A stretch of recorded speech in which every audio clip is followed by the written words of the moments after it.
사도신경으로 우리의 신앙을 고백하며 새벽 예배 하나님께 올려드리겠습니다. 전능하사 천지를 만드신 하나님 아버지를 내가 믿사오며 그 외아들 우리 주 예수 그리스도를 믿사오니 이는 성령으로 잉태하사 동정녀 마리아에게 나시고 본디오 빌라도에게 고난을 받으사 십자가에 못 박혀 죽으시고 장사한 지 사흘 만에 죽은 자 가운데서 다시 살아나시며 하늘에 오르사 전능하신 하나님 우편에 앉아 계시다가 저리로서 산 자와 죽은 자를 심판하러 오시리라. 성령을 믿사오며 거룩한 공예와 성도가 서로 교통하는 것과 죄를 사하여 주시는 것과 몸이 다시 사는 것과 영원히 사는 것을 믿사옵나이다. 아멘.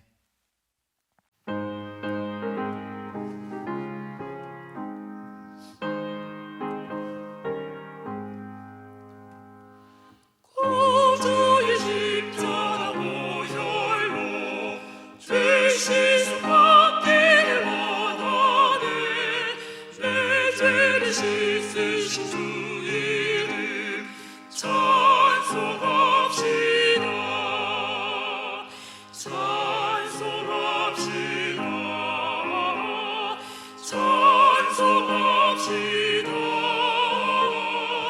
내 죄를 씻으신 주 이름 찬송합시다. 죄악을 속하여 주신 주 내 속에 들어와 계시네. 십자가 앞에서 주 이름 찬송합시다. 찬송합시다. 찬송합시다. 내 죄를 씻으신 주 이름 찬송합시다. 주 앞에 흐르는 생명수 날 씻어 정하게 하시네. 내 깊은 정성을 다하여 찬송합시다. 찬송합시다. 찬송합시다. 내 죄를 씻으신 주 이름 찬송합시다. 내 주께 회개한 영혼은 생명수 가운데 자전해. 흠없고 순전한 주 이름 찬송합시다. 찬송합시다.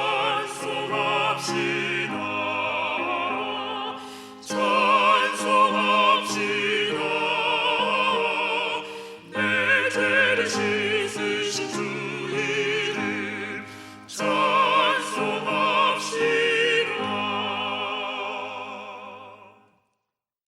이 시간 우리에게 주시는 하나님 말씀은 누가복음 4장 31절부터 37절까지의 말씀입니다. 갈릴리의 가버나움 동네에 내려오사 안식일에 가르치심에 그들이 그 가르치심에 놀라니 이는 그 말씀이 권위가 있음이로라. 회당에 더러운 귀신 들린 사람이 있어 크게 소리질러 이르되 아 나사렛 예수여 우리가 당신과 무슨 상관이 있나이까? 우리를 멸하러 왔나이까? 나는 당신이 누구인 줄 아노니 하나님의 거룩한 자니이다. 예수께서 꾸짖어 이르시되 잠잠하고 그 사람에게서 나오라 하시니 귀신이 그 사람을 무리 중에 넘어뜨리고 나오되 그 사람은 상하지 아니한지라.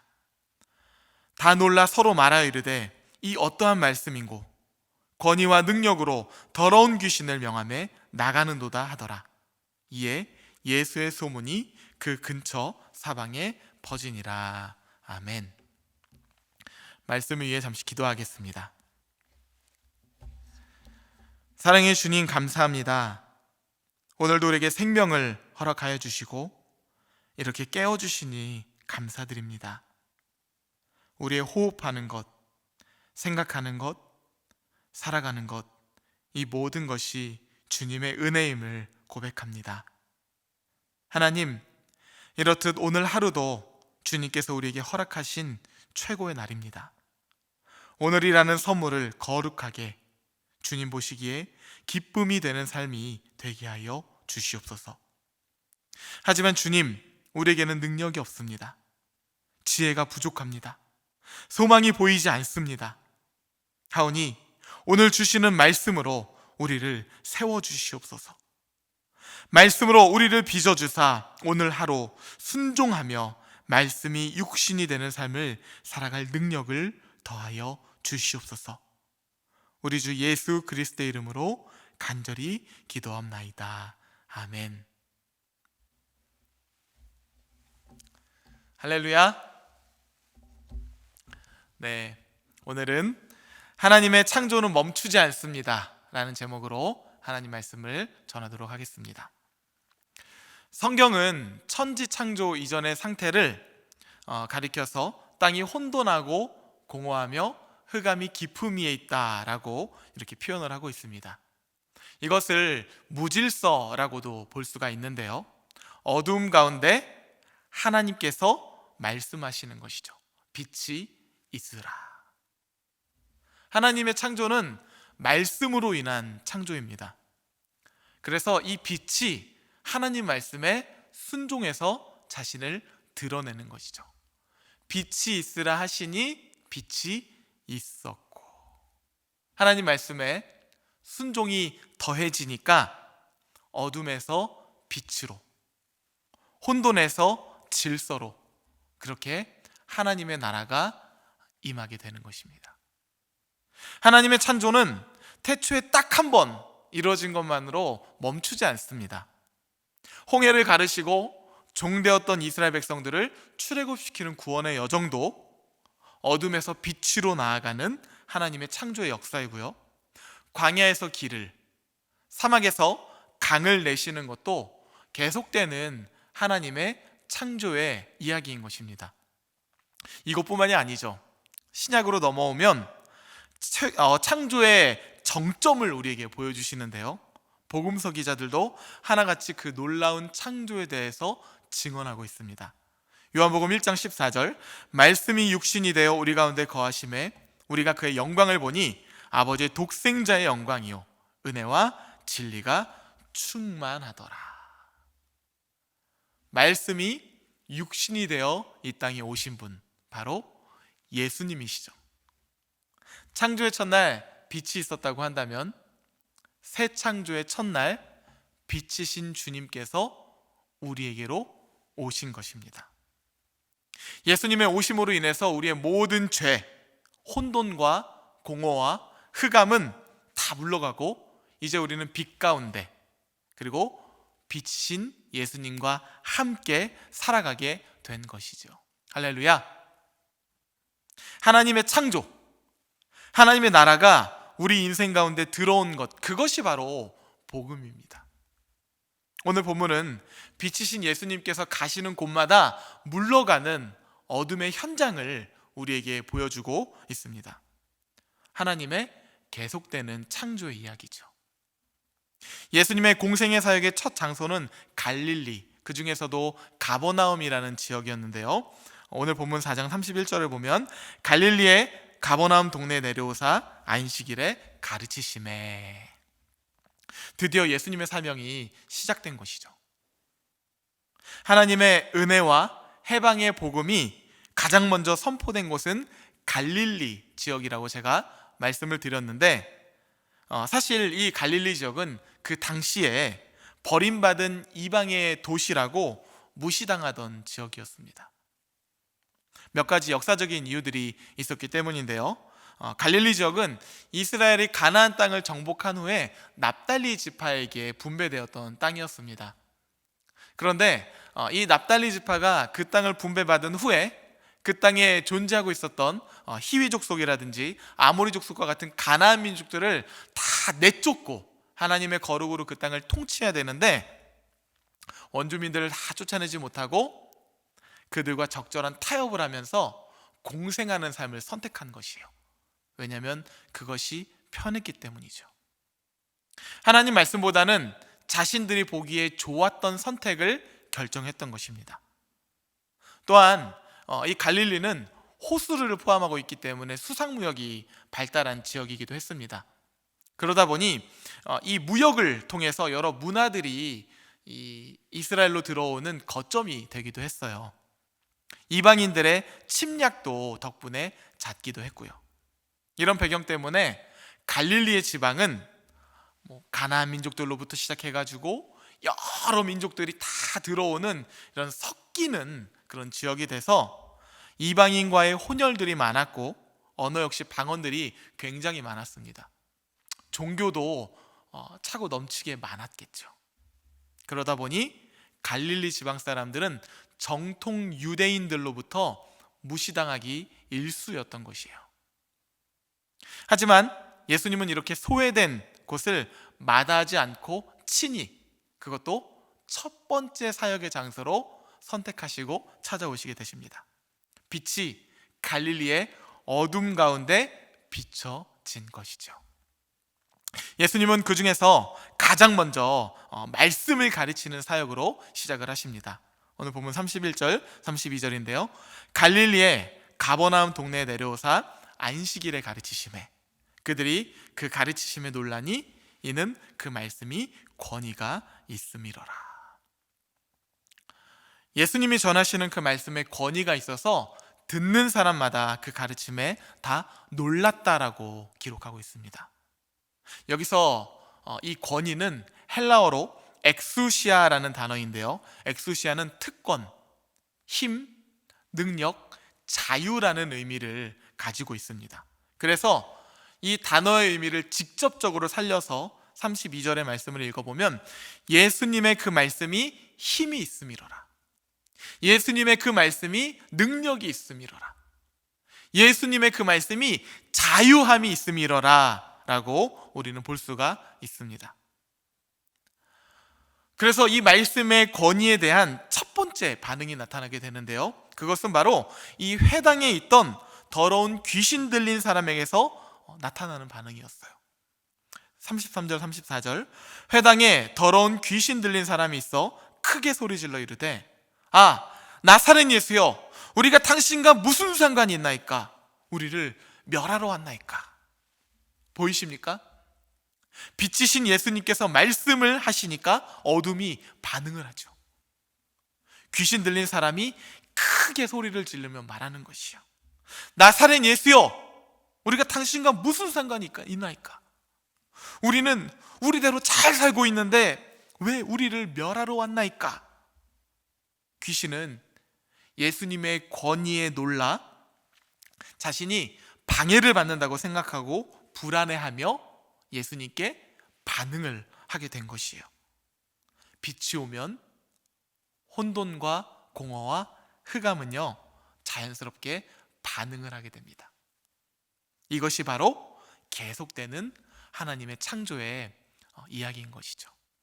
35절 말씀 예수께서 꾸짖어 이르시되 잠잠하고 그 사람에게서 나오라 하시니.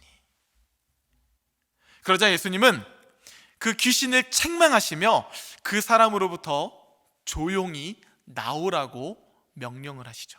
말씀을 하세요.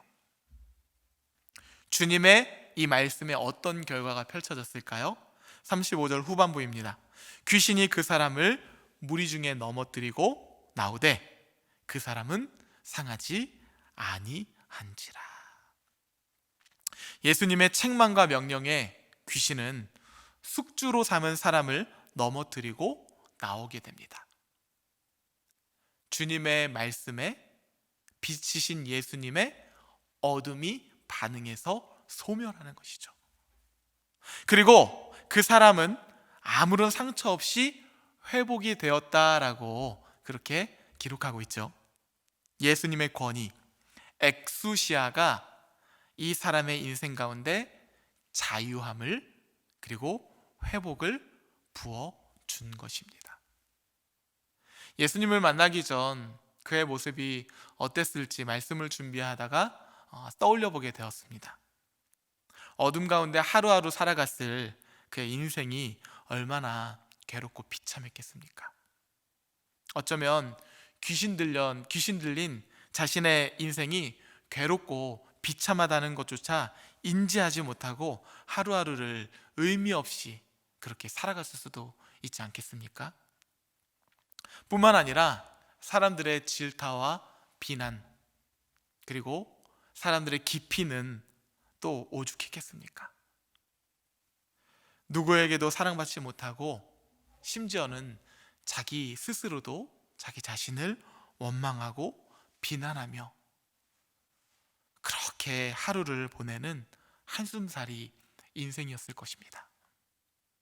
만일 예수님께서 꽃길만 걸으시며 좋은 사람, 좋은 장소, 좋은 길들만 다니셨다면 오늘 본문에 등장하는 이 사람은 평생 저주받은 자로, 귀신에 사로잡힌 자로 그렇게 살다가 시드는 하나의 꽃이 되지 않았겠습니까? 이 사람을 치유한 후에 예수님은 갈릴리 지역에서 계속해서 사역을 행하시며 베드로의 장모를 열병 가운데서 치유하는 능력을 나타내시고 갈릴리의 온갖 병자들을 고치시며 귀신들을 쫓아내는 자유, 회복의 능력을 부어주고 계십니다. 이로써 갈릴리의 어두운 그늘은요, 예수님이 가시는 곳곳마다 하나하나 물러가고 마침내 하나님의 창조, 새날이 그 땅 가운데 임하게 된 것이죠. 사랑하는 성도 여러분, 우리 예수님께서 걸어가신 그 길은 어떤 길이었습니까? 그 길은 하나님의 말씀에 순종한 길, 바로 십자가의 길이었습니다. 우리는 흔히 그런 생각을 합니다. 좋은 곳에서 좋은 것만 먹고 좋은 사람들과 좋은 일을 하며 평생을 그렇게 살고 싶다고 말이죠. 그래서 많은 사람들이 그렇게 꽃길만 걸으려고 고군분투하는 삶을 살아가는 것 아니겠습니까? 심지어는 좋은 것을 향유하기 위해서 불법도 마다하지 않고 믿음도 쉽게 저버리는 그런 안타까운 모습도 보이게 되는 것이죠.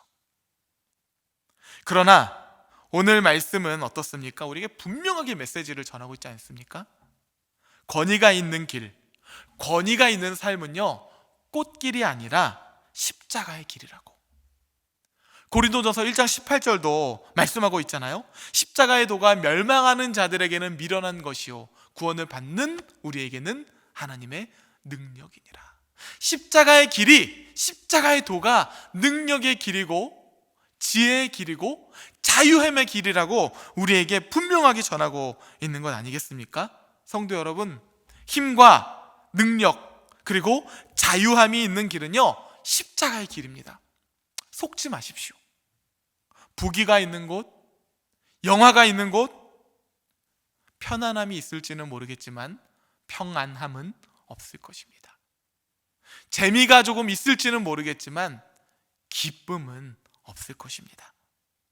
그러나 십자가의 길은 분명히 다릅니다.